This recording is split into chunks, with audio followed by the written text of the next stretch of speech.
In some of my videos, I have discussed the sometimes titanic life forms that exist out there.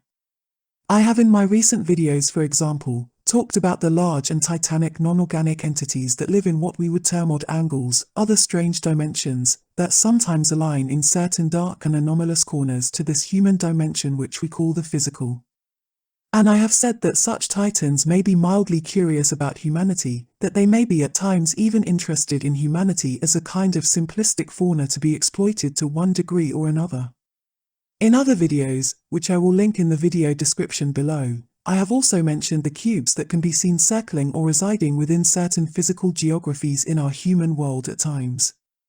I have said that these cubes are on occasion what we have come to call unidentified flying objects, or some of the weird and haunted power spots that some may gravitate to in order to study the paranormal. Whether these cubes are in motion or whether they seem to be stationary from the human point of view, these cubes do seem to focus their attention on certain people, and when they do so, they often initiate highly volatile experiences within the psyche of those unfortunate few, designed to take from those people, sometimes even trap those people permanently, in cube-like structures that are themselves these non-organic life forms. And in these structures those unlucky and unwary few become permanent residents there until they are completely consumed. One could simply say then that there are many non-organic life forms out there, that take many forms and that can be of varying size, and lastly that many of these non-organics, at least the ones that seem to matter to the general human population anyway, tend to be predatory, in that they consider humanity a food resource. As an inner alchemist, a large percentage of my focus as a still physical human being is set squarely on the largest of these non-organic and predatory life forms in this region of space, which in my writings and videos I have termed the Great Archon. Being that the Archon is a non-organic, and from our point of view as humans on this planet, a predatory life form at that, albeit of titanic proportions, and being that these cubes which I have also mentioned, are also predatory non-organic entities of a smaller size, it is quite natural that many that cannot see these predatory life forms directly, might wonder if these cubes and the Archon are the same thing. In other words, many might wonder, are these predatory non-organic life forms, these stationary and flying cubes that I have sometimes discussed, the Archon? Is there a difference between the Titan that is the Archon and the cubes, in other words? This is a difficult question to answer simply without first defining the nature of the Archon, so let's start there. First of all, I have said that the Archon is a Titan beyond measure and that it is non-organic. This means that the Archon is an alive and aware entity, but it does not have an organic, that is biological body, it is from the human perspective pure energy, for the most part. It is heavy and this heaviness feels thick and oppressive in a hard to define way, but it is nonetheless not organic. It is also quite simply so massive that the whole of it straddles many dimensions, which might be like different history points, different points in the past and future of humanity, so from a rational point of view and relying on the physical senses and modern measurement alone, it quite simply defies any kind of current measurement using standard human understanding of space and time. The best way to think of the Archon is sort of like a large cloud or perhaps like a wave of energy, a river, that is moving across and encircling in a kind of eddy the entire planet. And this cloud does not just exist here now, it also exists in other times far back in history, and into the future as well, and yet all of these parts are whole, they are in contact, they are all working together. The Archon is fully aware and in contact with all of itself in all of these dimensions.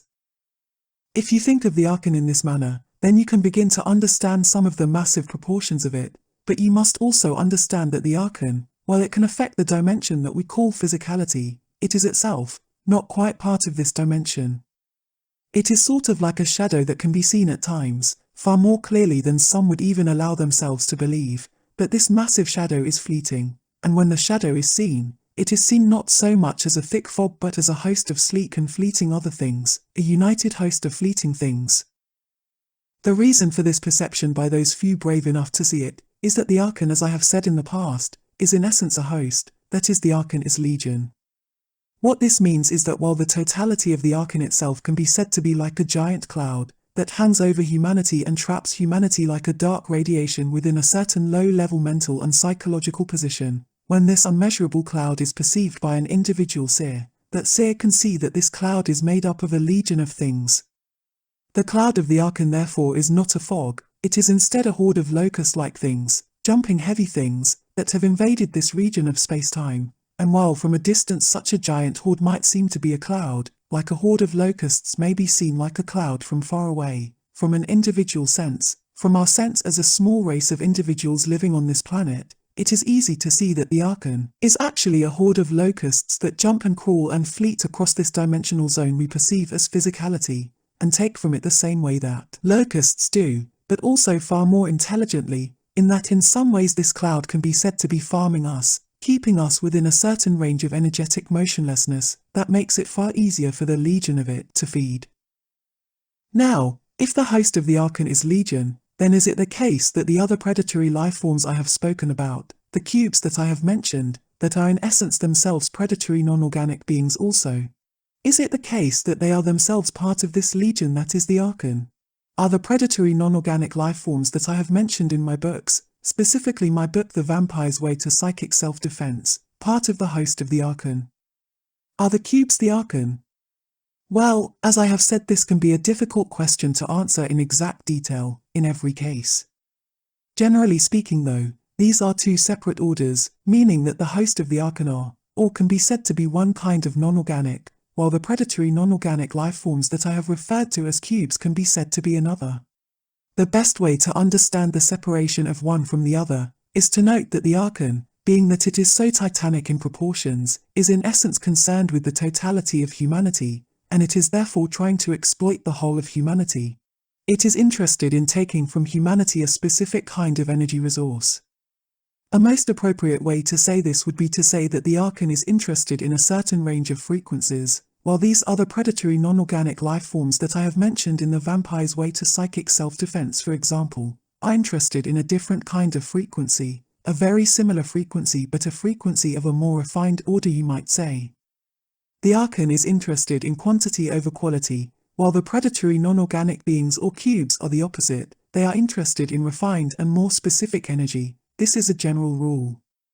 The legion of the Archon has invaded the whole of humanity. It has convinced humanity, thanks to the sheer power that it holds, that humanity is a physically and bound three-dimensional creature, a pound of flesh. In many ways you could say that humanity and the Archon are now interlinked, and that for the foreseeable future, humanity and the Archon are one, and so their evolution through time is almost completely interlocked. And within that intermingling of the cloud of the Archon and the sum of the human world, the physically obsessed human world, there exists a different order of predators that are incredibly varied in size and complexity. These other life forms I have referred to as predatory non-organic life forms in the book mentioned earlier in the video. These other predatory non-organic life forms exist alongside the Archon, and like any natural ecosystem have evolved, if we may use that term, to feed on that which the much bigger Archon does not necessarily covet. That is, these other non-organic predators feed on humanity in a similar way to the Archon, but there is variation in them, and sometimes there is even incredible complexity in them, and they use such variations to take from humanity a different kind of energy that tends to usually be more intense, more refined in nature. For example, some of this life form is as complex as humanity, and indeed some of it is even far more complex. The intellect of some of these incredibly powerful and complex non-organic life forms that are predatory in nature sometimes means that this other life can instigate very complex and seemingly totally real experiences. This means that its trickery of human consciousness is complex and masterful, and through that consummate trickery they instigate very specific emotional and other types of energetic outbursts that are then collected and consumed. As an example of this trickery, I have mentioned in the past that this complex non-organic life might make someone believe that they are encountering some kind of strange cryptid like Bigfoot or alien in the middle of nowhere, and then use that illusion, that trickery, to subjugate a human host, instilling within that person strange and complex experiences that are all meant to instill within that person as much emotional intensity of a very specific kind as possible, that is then consumed ruthlessly by these beings. Trapped within the machinations of such experiences, people will go into different levels of shock, and this incredible brilliance of emotion is then collected by these non-organic predatory life forms and consumed. At other times, such specialized non-organic life forms may even seek out very specific individual human beings, because these special few may possess a far richer energetic output. Average humanity is often aware of how some people may seem to be the continual targets of such odd and strange beings like poltergeists, men in black, or the like, and may note or even write about such strange occurrence and the suffering of these people. These are most often naturally gifted people who must deal with their natural gifts and the curse of this extra unrecognized energy. But what is seldom known by the general population is that there are also far more proficient humans that have trained themselves to work on their energetic makeup, and these humans are also highly coveted by complex non-organic predators because of that refinement. Usually, such specialized non-organic predatory life forms seek practitioners of certain occult traditions therefore, because such practitioners have developed an increased energetic flow that makes them highly sought after as a resource, and as potential allies of a sort. It is the case then that such complex non-organic predators are only interested in very specific energy types, that they contact either through strange machinations, or that they make pacts and agreements with, in the case of contacts with highly potent energetic human occult practitioners. So, to answer the question posed at the beginning of this video, the Archon is one order of thing and the predatory non-organic beings I have also discussed are of another. To make this clearer, I can say moreover, that we humans are not some apex creatures in a rather simplistic idea of what we refer to as the physical world. We do indeed exist within a large jungle of sorts, a large ecosystem of predator and prey of amazingly beautiful synergistic complexity. But within such a complex system, of truly infinite beauty, even though it might not seem the case sometimes, there are higher orders of life that are wholly unsuspected by the rational human world, and that other life feeds on us in the same way that we might feed on cattle, as is the case when we speak of the Archon, or that feed on us like big game hunters hunting big and powerful game in some dark forest or a wild plain somewhere, as is the case when it comes to the cubes that I have mentioned. I know that this is a hard topic, and one that is very difficult for many to take.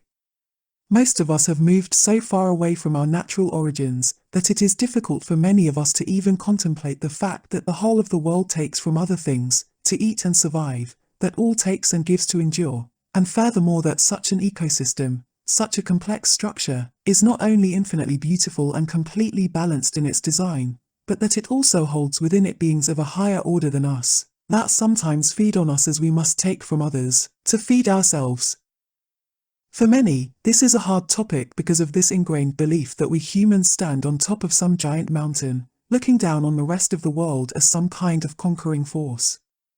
We are indeed highly complex and beautiful beings that are far, I repeat far, more powerful than we could ever imagine from a rational point of view.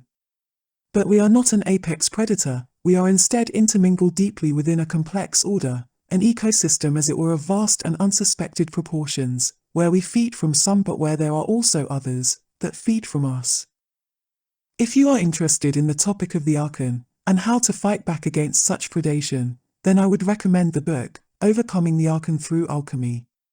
If you are interested in that complex other life, that other non-organic life that I have referred to as predatory non-organic beings and the cubes that trap the unwary, and are also interested in how to fight back against such predation, then I recommend the book, The Vampire's Way to Psychic Self-Defense.